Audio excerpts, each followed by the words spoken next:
ঈদ মোবারক। সবাইকে ঈদুল আজহার শুভেচ্ছা। প্রতিযোগিতা হোক মনের পশুত্বে, যেখানে রয়েছে হিংসা, নিন্দা, অহংকার। কুরবানি হোক এই বস্তুগুলোর, শুদ্ধতায় ভরে উঠুক আমাদের এই জীবন। হ্যালো বাংলাদেশ, সবাইকে শুভেচ্ছা। কেমন আছেন? আশা করছি সবাই ভালো আছেন, আমিও ভালো আছি। আজকের এই ঈদের নামাজের ব্লগটা আপনাদের সবার কাছে শেয়ার করতে চলে এসেছি। আশা করছি ভালো লাগবে এবং মনের পশু থেকে কুরবানিতে একটা নতুন রূপান্তর মানুষ হিসেবে জেগে উঠবে। ঘুম থেকে উঠেই ফ্রেশ হয়ে এক দৌড়ে ঈদগাহের মাঠের দিকে। কোনো কথা হবে না, নামাজের ভিডিওটা ধারণ করতে হবে। সবাই চলে এসেছে গুটি গুটি পায়ে। তখন সকাল 6:30। ছোটরা তাদের আনন্দ উপভোগ করার জন্য বাবার হাত ধরে চলে এসেছে। কি দারুণ এই মুহূর্তগুলো, আর এগুলোকে আমি ক্যাপচার করব না তা তো কখনো হতেই পারে না। এটাই সৌন্দর্য বর্ধনের সঠিক উপায়। আর ক্যামেরার সামনে বন্দী হয়ে গেলেন আমার প্রিয় একজন হুজুর। তিনি থমকে গেলেন এবং তিনি একটু সুন্দর করে ইন্টারভিউ দিয়ে নিলেন। এটাতে আমি সবচেয়ে বেশি খুশি হচ্ছিলাম এবং সবচেয়ে বেশি আমার ভালো লাগছে। ঈদুল আজহার এই পবিত্র সময়টুকু সুন্দর করে উপভোগ করার জন্যই সকলেই চলে এসেছে নামাজের দিকে। কি দারুণ, তাই না? এই মুহূর্তগুলোর জন্যই আমরা অপেক্ষায় থাকি এবং ভালোবাসার একটা পরিপূর্ণতা দিয়ে। গায়ে বাহারি রকমের পাঞ্জাবি এবং সাথে রয়েছে পায়জামা, মাথায় সুন্দর টুপি, শরীরে সুগন্ধি আর আতরের মৌখন। কি দুর্দান্ত! পবিত্র আতরের সুগন্ধই আপনার মনের অন্ধকারকে কুরবানি করে দিবে, ভরে উঠবে আপনার নতুন আলো। ছোট্ট বাবুটা কত সুন্দর জায়নামাজ নিয়ে একেবারে আমাকে ইন্ট্রো দিয়ে শুরু করলো তাদের অন্তর্যাত্রা। কি দারুণ, তাই না? চাচাটা দেখেন কত সুন্দর চেয়ার নিয়ে চলে এসেছে নামাজ পড়তে, কারণ চাচা একটু অসুস্থ, কিন্তু মুখের হাসিটাই বলে দেয় কত শুদ্ধতা। আপনি আপনার অহংকারকে কুরবানি করুন আপনার ভিতরের সেই পশুত্বকে, জাগিয়ে তুলুন নতুন পবিত্রতা। পরিচিত মুখগুলো যখন এসে ইন্ট্রো দিচ্ছিল তখন মন থেকে একটা আলাদা রকমের ভালো লাগা কাজ করছে। পরিচিত অনেকের সঙ্গে দেখা হয়েছিল, এই মুহূর্তে দেখা হয়ে গেল আমাদের ওয়ার্ডের মেম্বার সাহেবকে। দুর্দান্ত, তিনি আমার সঙ্গে কথা বললেন এবং সালাম বিনিময় করলেন। আর আমার আরেকটা পরিচিত ভালো লাগার মানুষ। ভালো আছেন? কেমন আছেন? যাক, অনেকদিন পর আপনার সঙ্গে দেখা। হ্যাঁ, ঠিক আছে। আপনার হ্যাঁ, ভালো আছি। নামাজটা শেষ করেন, আমি এ করি। পবিত্রতার শুদ্ধতা বিচরণ নিয়েই চলে এসেছে সবাই এখানে নামাজ পড়তে। কি দারুণ, তাই না? হ্যাঁ, আপনি সেই অহংকারী ব্যক্তি যার অহংকার চূর্ণ করে বিচূর্ণ করে এই মুহূর্তটাই সবচেয়ে বেশি ধারণ করবে আপনাকে। আপনার শক্তি, আপনার যৌবন সবসময় আপনাকে সঙ্গ দিবে না, সঙ্গ দিবে সেই সৃষ্টিকর্তা। তাকেই স্মরণ করুন যে আপনাকে সৃষ্টি করেছে। গাছের ডালে সুন্দর করে বেঁধে দেওয়া আছে মাইকটা। কি দারুণ, তাই না?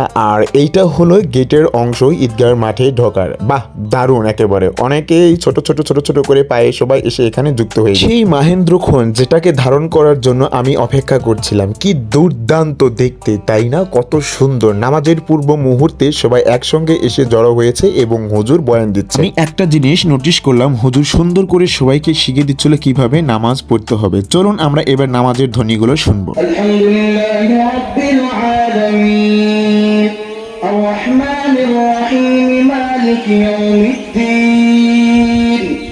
إياك نعبد وإياك نستعين اهدنا الصراط المستقيم صراط الذين أنعمت عليهم غير المغضوب عليهم ولا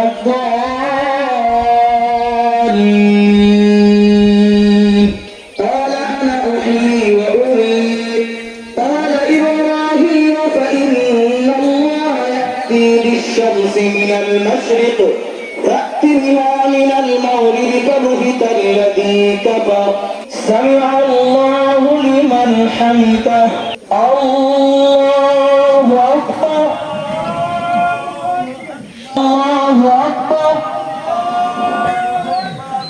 الله أكبر ولا أنتم عابدون ما أعبد ولا أنا عابد ما عبدتم ولا أنتم عابدون ما أعبد لكم دينكم ولي دين। নামাজের সম্পূর্ণ অংশটুকু আমি ধারণ করতে পারি নাই। কি জন্য পারি নাই সেটা হচ্ছে ভিডিওটা অনেক লং হয়ে যাবে, যার কারণে আমি কিছু কিছু অংশ ধারণ করে নিয়েছি এবং সুন্দর সুন্দর কিছু ক্যাপচার ধারণ করে নিলাম। আর আমি সামনে আসবো না তা তো কখনো হতেই পারে না। সবাই নামাজ পড়ছে, আমি সুন্দর করে ভিডিওগুলো ধারণ করছি। কি সুন্দর লাগছে এবং এই পবিত্রতা এবং আতরের গন্ধে চারদিকে শুধু মৌ মৌ করছে। মনে হচ্ছে পবিত্র কোনো একটা জায়গায় আমি নতুন ভাবে নিজেকে উপস্থাপন করছি। সৃষ্টিকর্তার কাছে এই প্রার্থনাটুকুই সবসময় করে যাব, আমার ভিতরের অহংকার, আমার ভিতরের পশুত্ব যেন আজ থেকেই কুরবানি হয়ে যায়। হে প্রভু, তুমি আমাকে সেই শক্তি দান করো। এবার দুহাত তুলে সৃষ্টিকর্তার উদ্দেশ্যে মোনাজাত শুরু হচ্ছে, সেটা শুনুন। আল্লাহ, আমাদের নামাজকে আপনি কবুল আর মঞ্জুর করিয়া নেন আল্লাহ। আমিন। আমাদের প্রত্যেকের জীবনের সমস্ত গুনাহগুলিকে আপনি ক্ষমা করিয়া দেন আল্লাহ। আমাদের সকলের মা বাবার জিন্দগির সমস্ত গুনাহগুলিকে মাফ করিয়া দেন আল্লাহ। রব্বুল আলামিন, যাদের মা বাবা দুনিয়ার ভিতরে জীবিত আল্লাহ, মেহেরবানি করে সে সমস্ত মা বাবার নেক হায়াতকে আপনি বাড়ায়া দেন আল্লাহ। রব্বুল আলামিন, আমাদের মাঝে যারা অসুস্থ, মেহেরবানি করে সুস্থতা দান করে আল্লাহ। রব্বুল আলামিন, আজকে পবিত্র ঈদের দিন কত মানুষ বিছানায় শায়িত, হসপিটালে ভর্তি আল্লাহ। আমাদের আপনজন আত্মীয় স্বজন অনেকে অসুস্থ আল্লাহ। মেহেরবানি করে আপনি সকলকে পরিপূর্ণ সুস্থতা দান করেন আল্লাহ। ওগো আল্লাহ, আমাদের কত আপনজন আত্মীয় স্বজন বন্ধু বান্ধব যাদের সাথে ছিল আমাদের রক্তের বন্ধন, কত আপনজন দুনিয়া থেকে বিদায় নিয়ে অন্ধকার কবরে চলে গেছে আল্লাহ।